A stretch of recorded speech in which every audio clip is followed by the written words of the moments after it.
All right, now that we've got this soffit done here and well, actually we don't have the soffit done, Greg. We should finish this up. We should probably get this done before we leave here, huh? We didn't put this last piece of soffit in. Yeah, but now that our fascia's on, we're gonna go ahead and put our rake trim on. The rake trim requires some cleating and some Z-bar, and that is so that we don't have fasteners through any of that rake trim exposed. So once again, we're trying to, you know, continue with the theme that this roof has no exposed fasteners penetrating the roof deck anywhere, which means zero chance for leaks, as long as we flash properly, obviously, because water could get through an improperly flashed area, but it's not going to get through any fasteners. So first thing we need to do is get our rake cleat trim on. That's going to go right here, and then we'll get some lines snapped. This is a really nice straight fascia line, Greg, so it shouldn't be too difficult. And I think we've learned at this point not to make these super tall either. Correct. So we started off with a 1-inch bend over. We changed to like a 3/4, just because it can get in the way of your piece of trim here if it's too tall. So let's go ahead and get some lines snapped and let's get some pieces on, eh? I think we're underneath the sheet of grit. There you go. Oh, maybe it's you? No, it was when you put it in, you put it underneath the cedar breather. Okay. I'm gonna go ahead then, Greg, and I'm gonna tack in here, and then we'll get a piece cut, and then we'll kind of eyeball it to the middle. That way we can try to be as straight as possible. If we don't have a nice straight piece here, if this bottom edge is not straight, what's gonna happen is our rake trim is gonna get flexed, and when you flex a piece of metal, it oil cans. So we wanna try to maintain as straight as possible. What if we just use those screws to temporarily put it in, and then once we get it where we like it, but we don't need to. And hit our nails. But we don't need to. You gonna tack nails? Oh yeah, I mean, we don't need to do anything. I'm just gonna go ahead and this is going to be right here no matter what. Okay. This one's gonna go here. And then we won't tack the top until we get the top, and we'll look down it, and then we'll just adjust the middle. Sure. Does that sound good to you? Yeah. Okay. So you don't have a tape measure. I don't have a tape measure. And you took mine out of my pouch for crest. Yesterday, yes. Well, you know what? That's the beauty of being a skilled. That's the beauty of being a skilled carpenter, dude. We don't need tape measures. We kind of screwed ourselves. Bro, don't worry about it. That guy down. Don't worry about it, my guy. Just hold me at the peak. We don't need tape measures.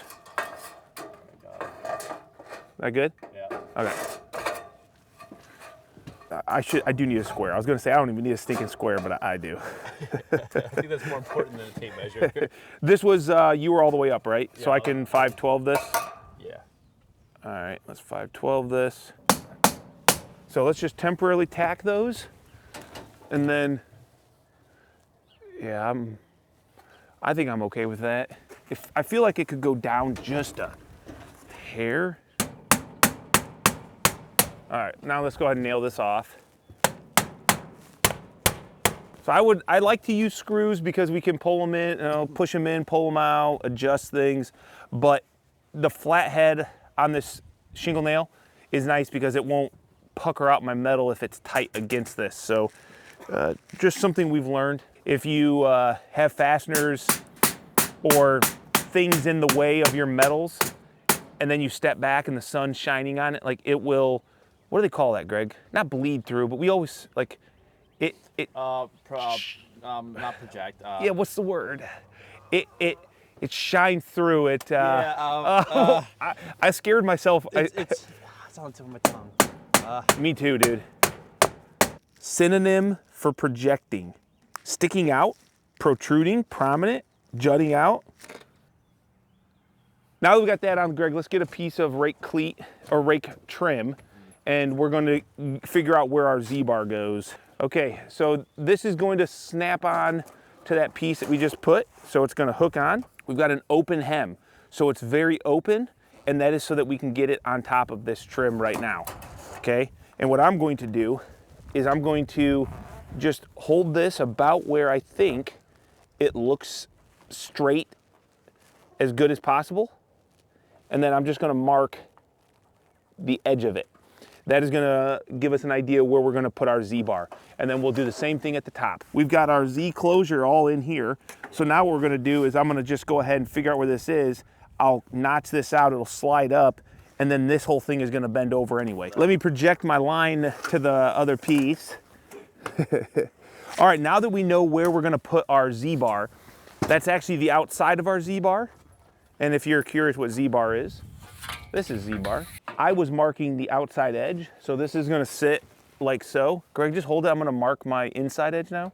So I marked the outside edge, which is where my trim is gonna go, but now I need to mark the inside because that's what's actually getting secured down to the roof deck. So now I know where my inside is. We'll get an inside mark there, snap it, and then we'll get this secured. Good? Yep.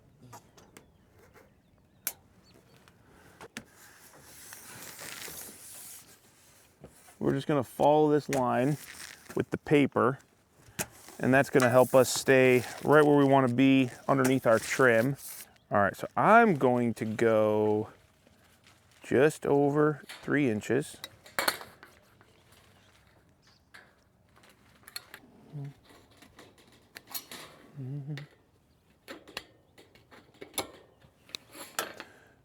With this Z-bar, I just did a little quick bend around, and that is so that when I set this on here like so, it's gonna cap this off and nothing's gonna be able to come up in here.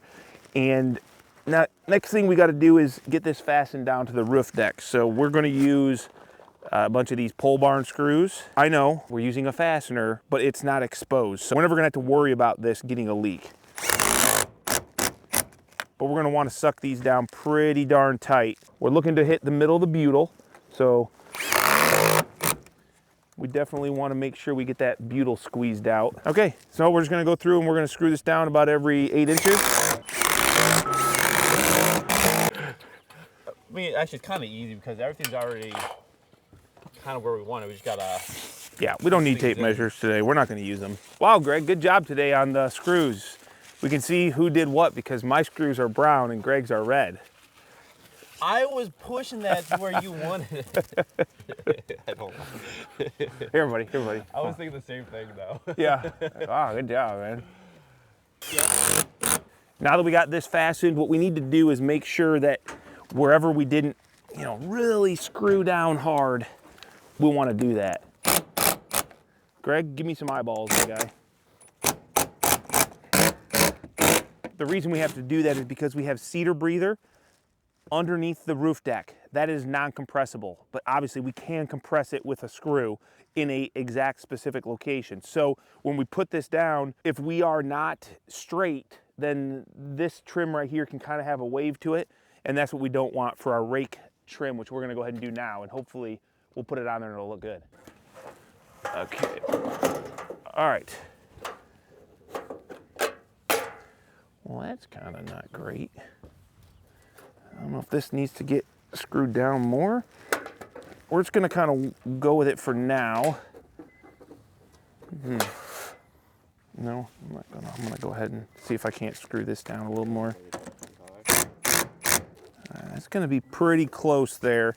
So this whole area right here requires, for me, because every time I do this, I feel like I get a little bit better, but I also have to take my time and kind of keep putting the trim down and marking where I want to cut, and then I come back and check it and then cut it again if I need it. I can't just like come in here, cut everything, cut my rake trim, and then it's perfect. It just doesn't ever seem to work that way for me. So I kind of am going to have a little process of marking all this, and then I'll come and hopefully put the piece on and it will fit. Or do you want the one that's not hemmed? The one that's not hemmed. I'm going to bend it down and I'm going to see where my hem is here. So, okay. Now we're gonna mark off this guy here. Just slide that up for now. There you go. And I'm gonna crimp this and bend it down.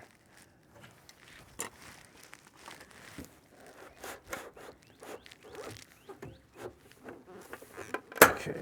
Ooh. Getting closer. This piece I've actually cut 1 inch and I've bent it around, giving myself a hem. That hem is gonna latch onto this guy. So now we can come in here like so. Yep, I'll get yours.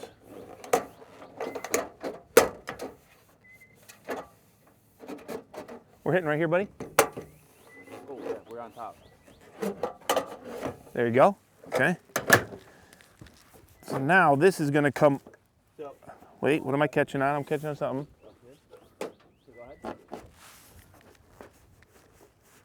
Okay, so now we're hooked onto that wraparound, and now what I need to do is take these shades off because I'm gonna look in here, and then I need to start marking, kind of like scribing all these little ins and outs. Also, we got about a ½ inch of rain the other night, and it's coming out of these trims here, so we don't, if you're just wondering what's going on there. I'm gonna basically just mark all this,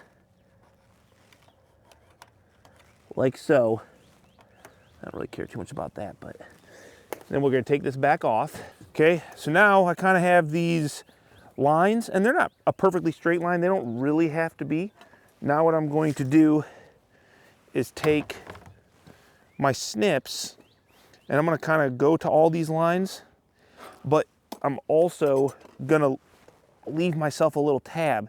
So I always think about, okay, I'm gonna leave about this much, you know, and I'm gonna, let's see, I'm gonna cut this one all the way up.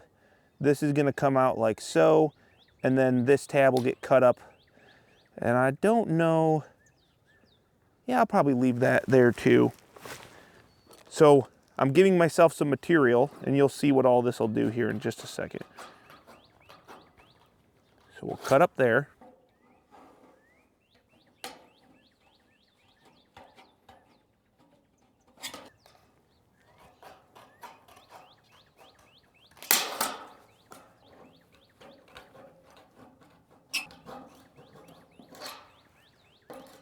Okay, let me just get myself this cut.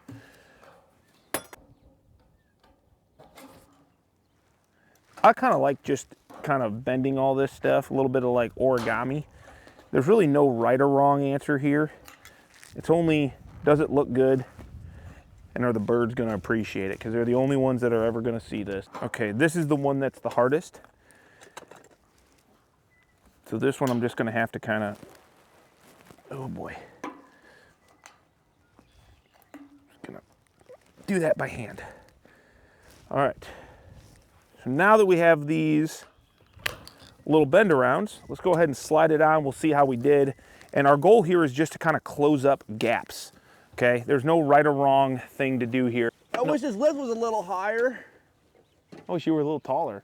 All right, so now that's kind of just closed all these little corners off. That's all we were looking to do.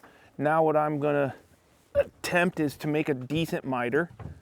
This is not the easiest miter in the world just because these are compounded angles, but it should be decent. All right, sorry, Greg, you're gonna have to, let's get our notches before we hurt ourselves and don't have it. What I'm talking about is anytime you overlap these trims, we wanna come down, we usually go like 4 inches, and we're just gonna cut these hems out, and that helps us get a better overlap.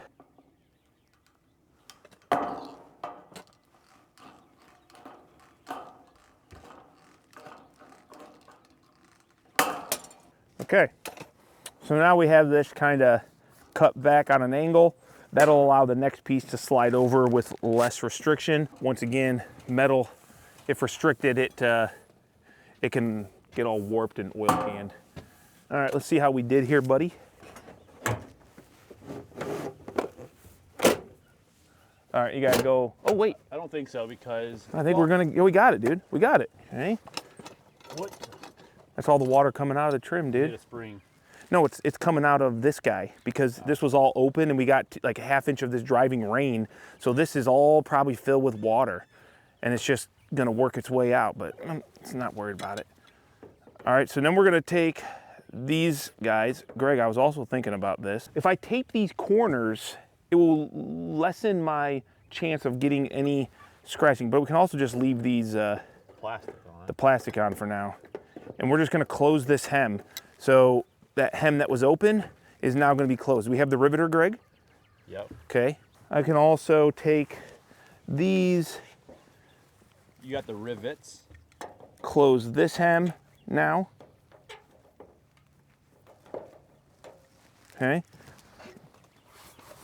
And we can just kind of look at closing these up, but honestly, They're pretty good.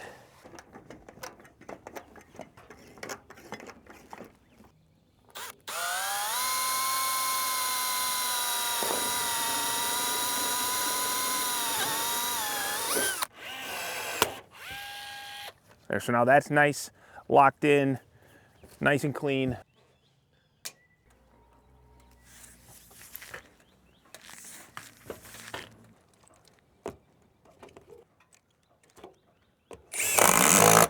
This is the front of my building over here. The driveway's over here. People are gonna come up, for the most part, on the left side of this trim. So what that means is we're gonna install the right side first, and then we'll overlap it with our left side. The main thing is we always try to overlap from the side that is more prominent so that you don't see the joint as much, okay? And I'm gonna measure up to the point, which I'm looking at like 69 and 5/8.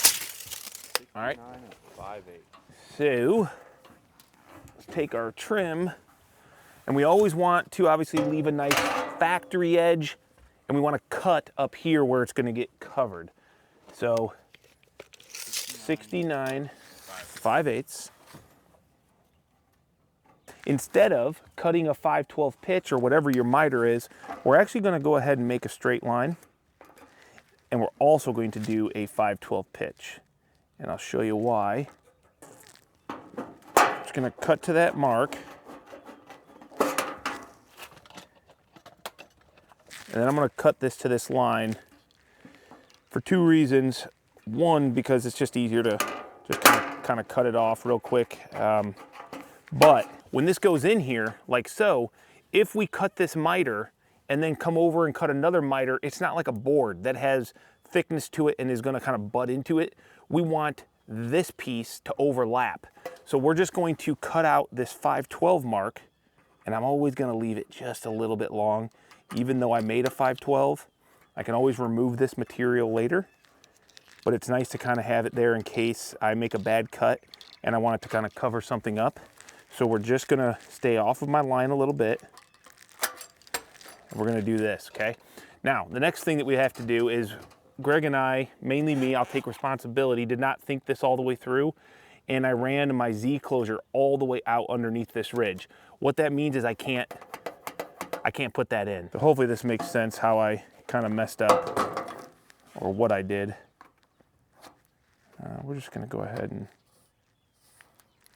what? That's a woodpecker, Greg. So what I'm going to do, and this might be overkill, I'm not really sure, but I'm gonna keep this material here, and I'm gonna bend this back around. And this is just to stiffen up this end, because I didn't think ahead and run my clate trim. I didn't run it all the way up, so I don't have anything there to kind of hold me nice and strong. That way I've got a nice stiff piece of trim, because now what's gonna happen is I'm gonna slide it in like so. Are you pretty close, Greg, to where you wanna be? Pretty close. Okay. Still might be a little bit heavy, but... No. I have to mark and cut out this hole. I do need a slit right here, though. Okay. Let's try this one more time. So now we have to lock it. So right here, I don't know how this is gonna work. You need to hold that. So kind of get your hands in a position that, you know, you're holding this right where it goes. And I'm gonna take this trim off. Okay. So we can get a rivet there. You know what I'm saying? So all of that, just to make sure we like this piece in and out, so that when we lap them, it's a nice straight line and we don't have this weird, like, you know, movement. So now we're gonna go ahead and put a rivet in this guy. There? Yeah. All right.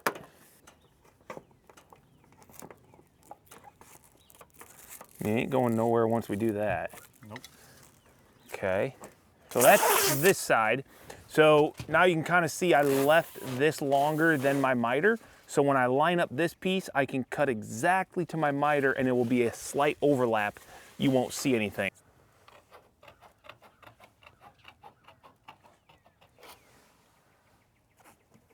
I definitely cut that too far. All right, what were we over there? 69 and an eighth? 5/8. Oh, well, we're like 69 and an eighth here. So we're some crappy carpenters. All right.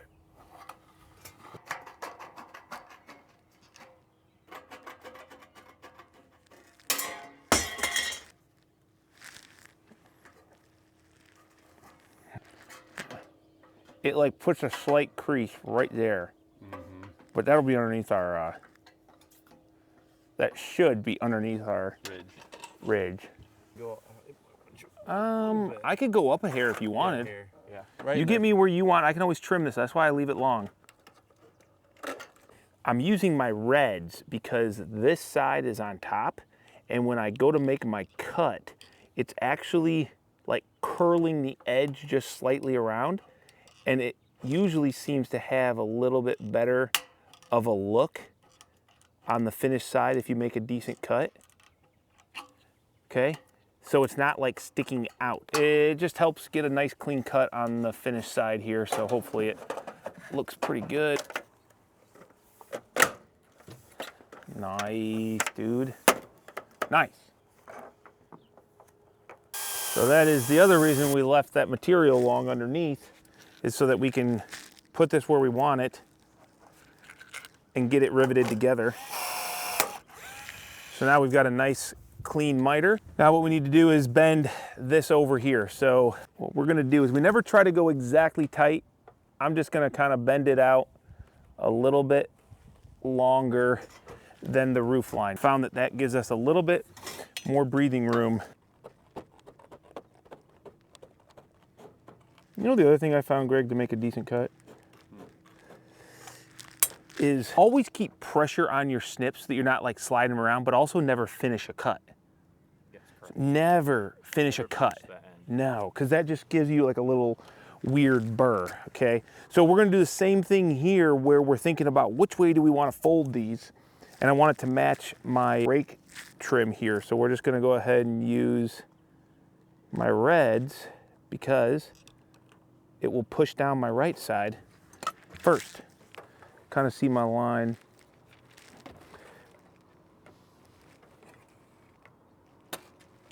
This is the other reason for not making it a perfectly tight bend up against our rake trim, because I'd never be able to very easily get my benders all the way around when I make my bend.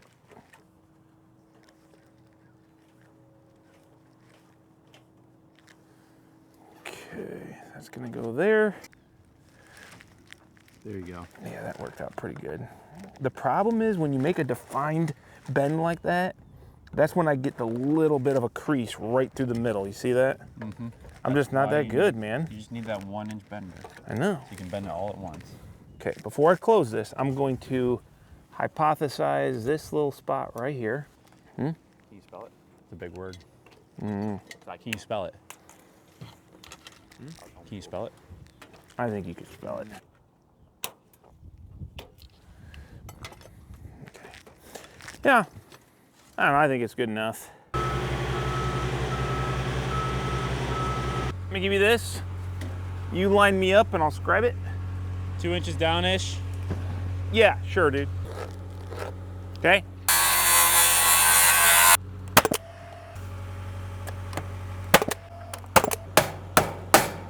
That sun is right in my face, man.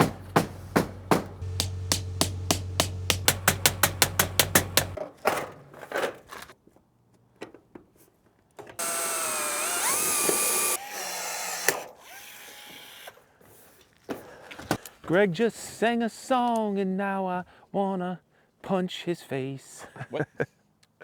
I don't know, I was just trying to make up fun words, you know?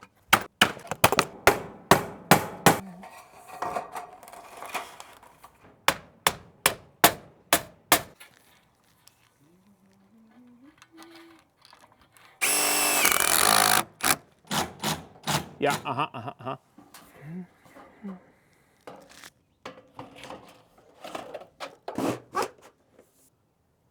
Oh, just that right there. Well, yeah, You're only cutting that little you're right. piece. I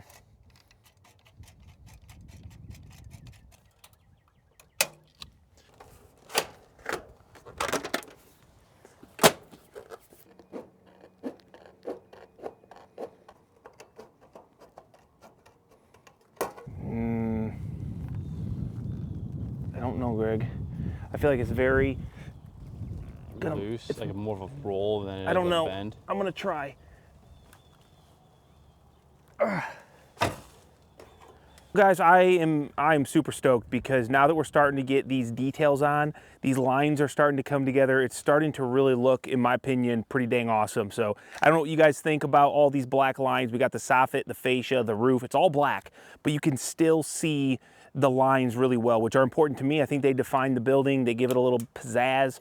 And honestly, I think they also show off Greg and I's craftsmanship, our care for quality and trying to make everything nice, straight, level. Plumb, things like that. So definitely hit the thumbs up down below if you guys are enjoying the way this is looking. But that's soffit fascia. We're gonna go ahead and probably wrap up this backside at a later date because it's super muddy right now. And the next thing we're gonna probably move into is the porch frame. Greg is gonna kill me if we do not start this porch soon. I keep telling him I want to do these 3 windows that we're still missing up front here, but maybe we'll do that once the porch is up. I don't know. We'll see if Greg or I wins. Let me know down below. Hey, what's up, buddy? No, I'm just saying, I don't know if we're gonna do the windows next or the porch, but you're getting really crabby about not finishing the porch. Oh, so look at that, guys. So Greg has come around and he agrees with me. We'll probably do these windows, then we're gonna work on that porch. So make sure you guys subscribe to stay tuned. There's a lot to do on the building and it is really gonna start coming together when we start putting these finishes on. So we'll catch you on the next one. Later.